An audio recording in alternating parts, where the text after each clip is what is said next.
Good afternoon. आज हम लोग बात करेंगे सीएसएफ पैरामेडिकल स्टाफ के एमसीक्यू पे। टोटल टॉप 200 एमसीक्यू करवा रहे हैं, जिसमें से 10 सेट होगा। एक सेट में 20 क्वेश्चन रहेगा, एक्सप्लेनेशन के साथ उसमें रहेगा, सारे क्वेश्चन का एक्सप्लेनेशन रहेगा, आंसर के साथ क्वेश्चन बनाना, किस टाइप का क्वेश्चन आएगा, कहाँ से क्वेश्चन आएंगे, सारी चीज रहेगा। आनी मैराथन एमसीक्यू होगा। जो आपकी जो भी सीएसएफ पैरामेडिकल स्टाफ, जो भी लोग तैयारी करें, जो भी स्टूडेंट, जो भी भाई, जो भी सिस्टर लोग तैयारी कर रहे हैं, यदि इस वीडियो से आप देखते हैं तो आपको 80% चांस है क्वेश्चन आपके एग्जाम में भिड़ना ही भिड़ना।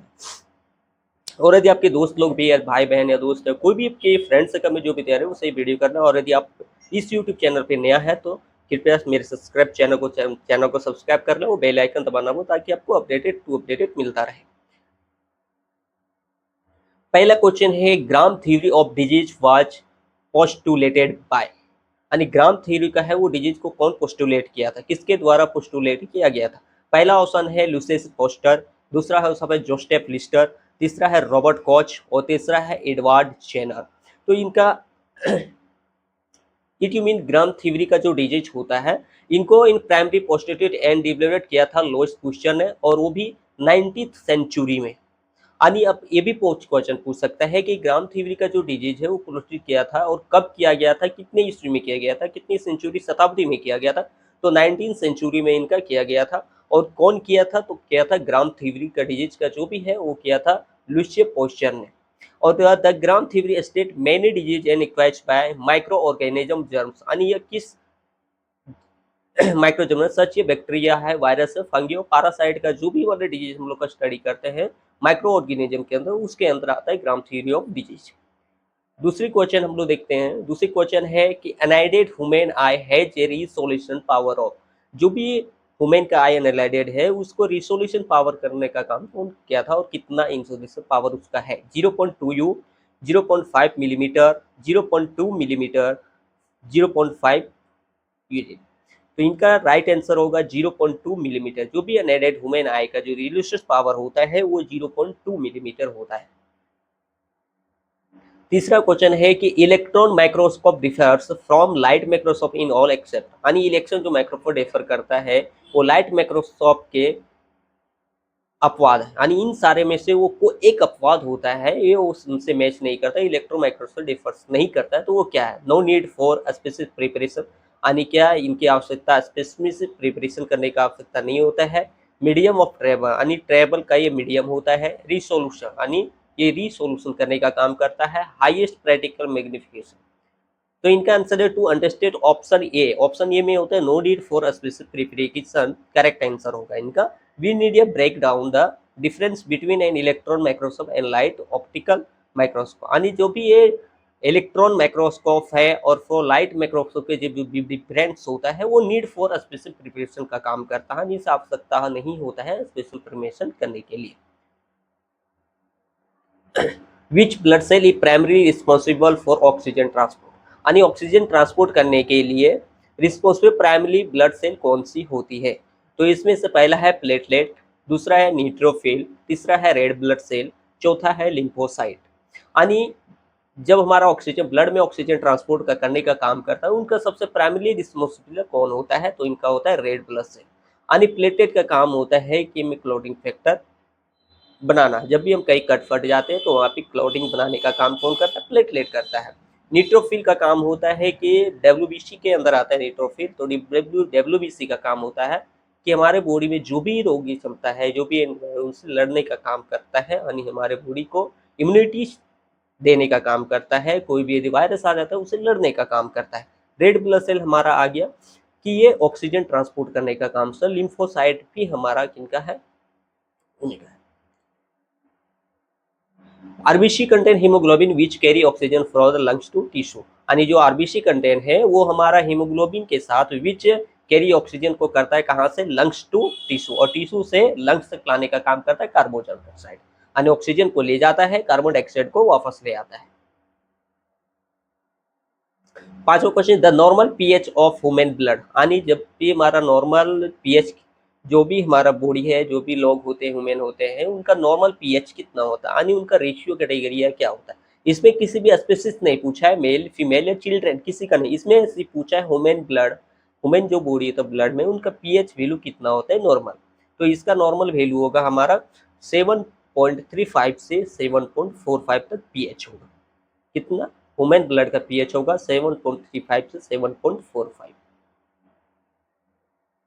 Blood is slightly alkaline and maintaining in the range of essential for normal body function. जो भी बॉडी का होता है वो स्लाइटली एल्कलाइन होता है बॉडी हमारा, और मेंटेनिंग दिस रेंज में essential for normal body function काम करता है। इस रूप में हमारा नॉर्मल बॉडी फंक्शन काम करता है जब हमारा नॉर्मल पीएच रहेगा हमारा बॉडी का। तो which anticoagulant which commonly used to complete blood count. यानी जब भी हम सीबीसी करते हैं तो वो किस ट्यूब में करते हैं, जो फाइल लेते हैं वो कौन सा एंटीकोगुलेंट का फाइल रहता है? Sodium citrate, heparin, EDTA, oxalate. तो इसका राइट आंसर होगा एडीटीए। एडीटीए होता है उसमें हमारा सीबीसी करते हैं, एडीटीए से हम करते हैं। EDTA prevent file clotting and prevention circular morphology in haematology test. यानी जो भी हम करते हैं वो सारे हम करते हैं एडीटीए प्रिवेंशन, जिसमें ब्लड क्लॉटिंग और प्रिवेंशन सर्कुलर मॉर्फोलॉजी होता है, जो कि हेमाटोलॉजी टेस्ट करने में हमारी मदद करता है। कौन? एडीटीए। और हेमाटोलॉजी के अंदर ही आता है हमारा सीबीसी। यदि ये भी पूछे कि सीबीसी किस कैटेगरी के अंदर आता है तो हेमाटोलॉजी टेस्ट के अंदर आता है सीबीसी। और कोई पूछे कि सीबीसी का फुल फॉर्म क्या है तो होगा complete blood count. The universal blood donor is. Universal blood donor कौन होता है जो कि हर किसी को ब्लड दे सकता है? वो कौन होता है? रेयरली सब लोग याद रखते हैं कि ओ पॉजिटिव, लेकिन वो पॉजिटिव यूनिवर्सल डोनर नहीं है। वो यूनिवर्सल डोनर होता है हमारा ओ नेगेटिव। लेकिन वो नेगेटिव तभी दे सकता है जब डॉक्टर प्रिस्क्रिप्शन कर रहा है, डॉक्टर अपने लेटर हेड में लिख दे रहा है, डॉक्टर जो भी डॉक्टर के अंडर ट्रांसफ्यूजन होगा या जो भी ब्लड सेंटर में जो डॉक्टर है, एमओ है, उनके अप्रूव के बाद ही हम किसी पेशेंट को कोई भी ब्लड ग्रुप है वो तो ओ नेगेटिव दे सकते हैं। यदि ओ नेगेटिव नहीं है तो फिर हम विदाउट क्रॉस में चाहे लीस्ट इनकम्पेटेबल आए या कंपेटेबल हो या ना हो, हमें देना ही देना होगा। जब कोई भी ब्लड में ये नहीं करेगा और ओ नेगेटिव हमारे पास नहीं तो ओ पॉजिटिव प्रीफेयर करते हैं, लेकिन हमारे पास ओ नेगेटिव है तो इन्हें विदाउट क्रॉस मैच भी दे सकते हैं। लेकिन डॉक्टर का प्रिस्क्रिप्शन पर लिखा होना चाहिए कि without cross match blood issue, यानी मैच नहीं हो रहा है तो विदाउट क्रॉस मैच का भी ब्लड इशू कर सकते हैं। तो ये पूरी जिम्मेवारी उनकी डॉक्टर पे चल जाती है, जो उनकी कंसल्ट डॉक्टर है, टेक्नीशियन और ब्लड बैंक के एमओ पर नहीं रहता है। O negative blood lacks A B and Rh antigen making it suitable for emergency transfusion. यानी ये कब चढ़ता है? जब इमरजेंसी ट्रांसफ्यूजन रहता है, जो पेशेंट का ब्लड ग्रुप है वो कहीं नहीं मिल रहा है, तब इमरजेंसी में हम लोग ओ नेगेटिव प्रिफेयर करते हैं। Which microorganism cause tuberculosis? Which microorganism cause tuberculosis? किस मैक्रोऑर्गेनिज्म के कारण होता है ट्यूबरक्लोसिस? तो इनका राइट आंसर होगा माइक्रोबैक्टीरियम ट्यूबरक्लोसिस। माइक्रोबैक्टीरियम यानी सेलुलर टाइफी है, वेप्रोकोली है, माइक्रोबैक्टीरियम ट्यूबरक्लोसिस के कारण ही हमारे बॉडी में माइक्रोऑर्गेनिज्म ट्यूबरक्लोसिस होता है। और ये टीबी का होता है। किसका होता है बीमारी? टीबी। ट्यूबरक्लोसिस यानी टीबी। टीबी किस माइक्रोऑर्गेनिज्म के कारण होता है? तो माइकोबैक्टीरियम ट्यूबरक्लोसिस के कारण होता है। ठीक है, ये बैक्टीरिया माइटोकॉन्ड्रिया होता है। अब हम करेंगे ESR स्टैंड फॉर, यानी ESR किसके लिए है, यानी ESR का फुल फॉर्म क्या है?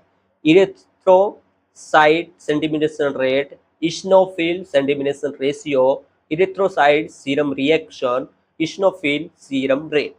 यानी इरेथ्रोसाइट सेंटिमिनेशन रेट इनका राइट आंसर होगा ESR का full form. ESR is the non-specific test used to detect inflammation। यानी ये टेस्ट ESR हम लोग कहते हैं इन्फ्लामेशन, यानी कितने देर में शटल डाउन हो रहा है, कितने देर में नहीं हो रहा है, कितने देर उसे शटल डाउन होने में लग रहा है, ये सारे हम लोग करते हैं ESR। यानी कोई भी ब्लड का हम लोग लेते हैं सैंपल, उसको कितने देर में वो शटल डाउन हो रहा है आरबी से, वो हम लोग देखते हैं ESR में। और ESR ट्यूब के माध्यम से देखते हैं ESR टेस्ट में, यानी erythro sedimentation rate. Which stain in use दो एसिड फास्ट बैक्ली, यानी किस स्टेन में एसिड फास्ट जो बैक्ली होता है वो किस स्टेन में हम लोग यूज करते हैं? ग्राम स्टेन, जिल Nielsen stand, लिस्मान stand, bright stand. इनका राइट आंसर होगा जिल नील्सन स्टेन। यानी जिल नील्सन स्टेन होता है उसमें हम लोग होता है कि वो जो आइडेंटिफाई एसिड फास्ट बैक्टीरिया होता है और सच ये द बैक्ली टीबी। यानी टीबी बैक्ली ये प्रकार का बैक्ली होता है, बैक्ली और ये एसिड फास्ट स्टेन जो भी होता है वो हम लोग यूज करते हैं किस स्टेन में, जेसन निल्सन स्टेन में। यदि किसी को अपने आपको या किसी आपके दोस्त में या किसी में यदि ये पूरी पीडीएफ फॉर्म में चाहिए, ई बुक आपको चाहिए लैब एंड ब्लड बैंकिंग का, तो इसमें आपको बेसिक एडवांस कॉन्सेप्ट आपको पूरी जानकारी चाहिए और आपको 500 एमसीक्यू के साथ चाहिए, तो आप इससे प्रिपेयर कर सकते हैं। इसका लिंक हम यहाँ डिस्क्रिप्शन में दे देंगे, वहां से आप जाके प्रिपेयर कर सकते हैं मात्र 169 रुपये में। इसमें आपका कौन कौन से टॉपिक कवर किया गया है, fundamental basic haematology biochemistry, advance haematology and biochemistry, special panel and screening test, microbiology immunology, endoscopy, hormone test, genetic and molecule test, blood group system and haematology, donor selection and screening, blood collection and component separation, completed test and the cross matching, transfusion reaction and their management, quality association and the associate, transfusion transmitter inspection, blood storage and inventory management, advance blood bank technologies कैसे करना है, licence कैसे लेना है, क्या process है, कितने degree होना चाहिए, किसके लिए क्या होना चाहिए, सारी चीज इस ई बुक पीडीएफ में आपका कवर है। यदि आप लेना चाहते हैं, आपके दोस्त है, कोई भी है जो डिप्लोमा कर रहे हैं, लैब कर रहे हैं, पैरामेडिकल स्टाफ है, वो प्रिपेयर कर सकते हैं। इससे आपकी सारी एग्जाम की तैयारी हो जाएगी। सारी चीज ए टू जेड आपको समझाया गया है, 0 से लेके 100 के बीच में सारे चीज 0 से शुरू किए हैं और 100 तक पहुंचाने का काम किए हैं। ये हमारी एक छोटी सी कोशिश है कि आप इस प्रिपेयर करना चाहते हैं तो 169 में आप ले सकते हैं। वैसे इनकी 390 है, लेकिन लेस करके 169 रखे।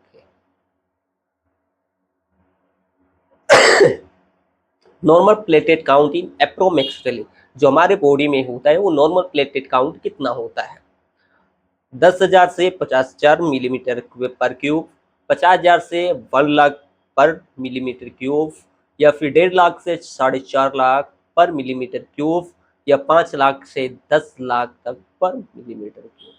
तो इनका होता है राइट आंसर 1.5 लाख से 4 लाख के बीच में होना चाहिए हमारा बॉडी में प्लेटेड काउंट। यदि 1.5 लाख से कम है, यदि 140-35 से, तो भी नॉर्मल रेंज के अंदर आता है, लेकिन 1 लाख से जो ही नीचे आएगा तो वो आपका लो प्लेटेड में आ जाएगा, और यदि 4.5 लाख से अधिक जा रहा है तो हाई प्लेटेड में जाएगा। यानी किसी भी चीज को हमारे बॉडी में कम होना तो भी हानि है, ज्यादा होना तो भी हानि है, क्योंकि एक इसी तरह हमारे बॉडी को संतुलन करने का काम करता है। उनकी यदि नॉर्मल रेंज के रेशियो में रहता है तो हमारा बॉडी ठीक रहता है, यदि कहीं बढ़ा या घटा तो बॉडी में डिफेक्ट करना शुरू कर देती है। Platelet help in blood clotting and maintaining hemostasis. Which organ produces insulin?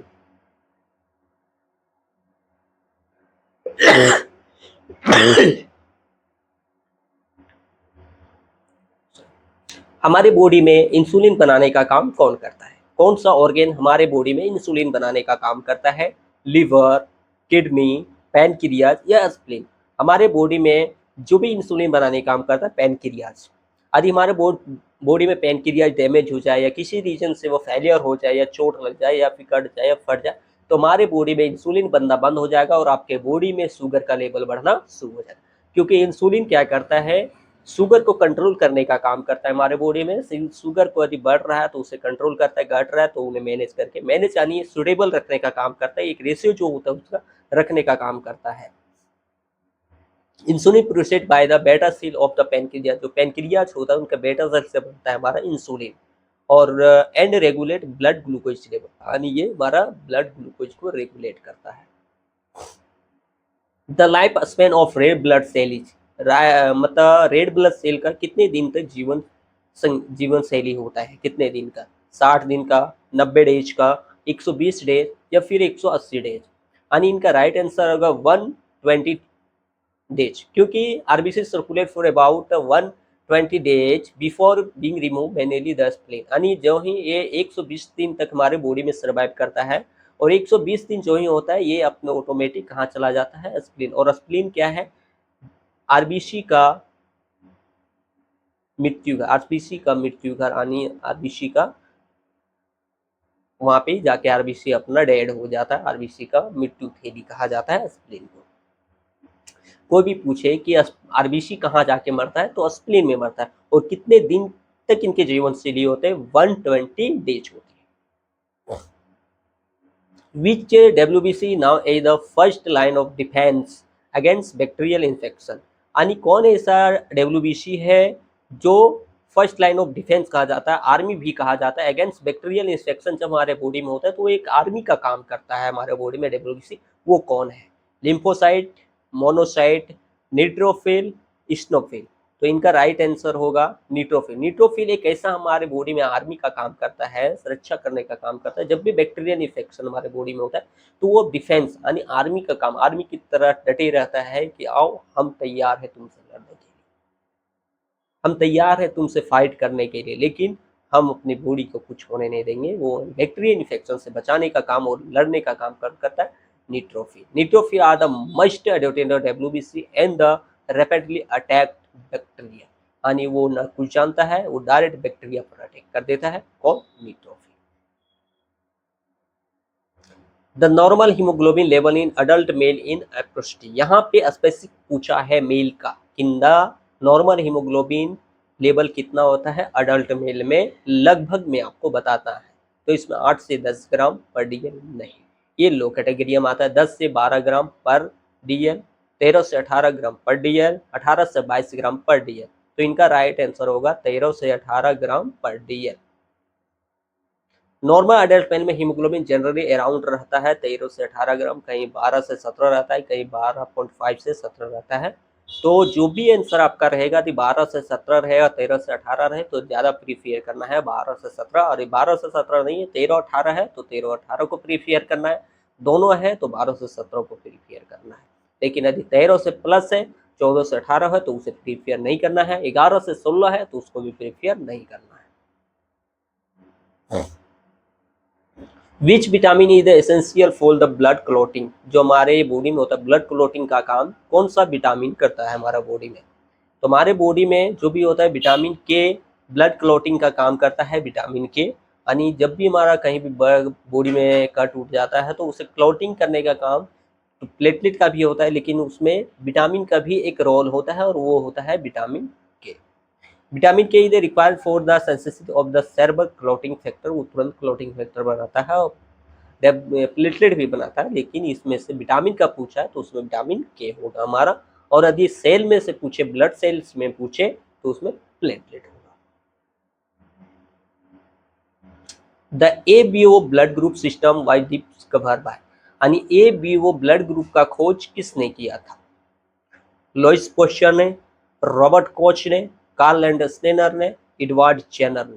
तो इनका खोज किया था कार्ल लैंडस्टीनर ने, ब्लड एबीओ का खोज किया था और डिस्कवर द एबोजिक ग्रुप इन द 90 में किया था। यदि आपको पूछे कि एबीओ ग्रुप का खोज कब हुआ था तो 1900 ईस्वी में हुआ था, और कौन किया था? तो कार्ल लैंडस्टीनर ने किया था। Which blood test is commonly use for diagnosis diabetic mellitus. यानी जब भी हमारा कॉमनली यूज होता है डायग्नोसिस में डायबिटिक मेलिटोस का डायग्नोसिस करते हैं तो किस टेस्ट में मैनुअली हम लोग कॉमन यूज करते हैं डायबिटीज के लिए? ESR करते हैं, blood glucose test, bleeding time, clotting time. तो इसमें हम लोग करते हैं ब्लड ग्लूकोज। यानी जब भी डायबिटीज का आया कि डायबिटीज को मेलिटोस करने डायग्नोसिस करने के लिए कौन सा टेस्ट करते हैं तो ब्लड ग्लूकोज टेस्ट करते हैं। ESR तो सेडिमिनेशन रेट है, यानी उसमें से RBC कितने देर में सेटल डाउन हो रहा है उसके लिए करते हैं। ब्लीडिंग टाइम कि आपका कहीं भी कट उठ जाता है तो कितने देर तक आपका ब्लीडिंग हो रहा है, वो ब्लीडिंग टाइम टेस्ट में होता है, यानी BT टेस्ट में होता है कितने देर तक आपका ब्लीडिंग हो रहा है। क्लॉटिंग टाइम यानी कितने देर तक आपका क्लॉट हो रहा है, यानी कितने देर में आपका ब्लड क्लॉट हो रहा है, वो क्लॉटिंग टाइम में करते हैं। तो यदि ग्लूकोज के लिए पूछा गया है तो इसके लिए हम लोग करते हैं ब्लड ग्लूकोज टेस्ट। यानी fasting blood sugar and HbA1c are important test for diabetes diagnosis. यानी जब भी हम लोग ज़्यादा टेस्ट करवाते हैं, ज़्यादा प्रीफेयर करता है HbA1c होता है।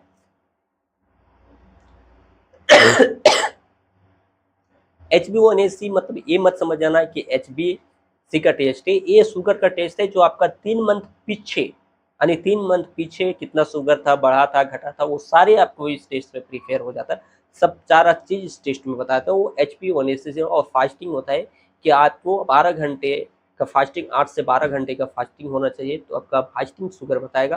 और HbA1c यानी 3 मंथ प्रीवियस में कितना शुगर था, बढ़ा था, घटा नहीं था, वो सारे चीज़ इसमें बता देता है। The causative organism of cholera is, इसका होगा सैल्मोनेला टाइफी, डेब्रियो क्लोस्ट्रील, सेनिला डेनेस्ट्रिया, एंचीरिया क्यूलिप। तो इनका राइट टेस्ट होगा विब्रिड कोलेरिस। यानी कि जब भी मैं कोलेरा काउच के लिए हम लोग वेटरी डायरिया एंड डिहाइड्रेशन के लिए हम लोग करते हैं, कोलेरा होता है एक प्रकार का सेवर वाटर डिहाइरिया एंड डिहाइड्रेशन। जब भी हमारा बॉडी में वाटर कमी हो जाती है, वाटर की बहुत कमी हो जाती है, तब फिर या तो डायरिया होती है या फिर डिहाइड्रेशन होता है। डायरिया होता है नहीं, पानी का लेवल हमारा बॉडी में होता है तो डायरिया हो जाता है, और कम होता है डिहाइड्रेशन, तो इसके अंदर होता है बेब्डियो कोलेरी के अंदर होता है।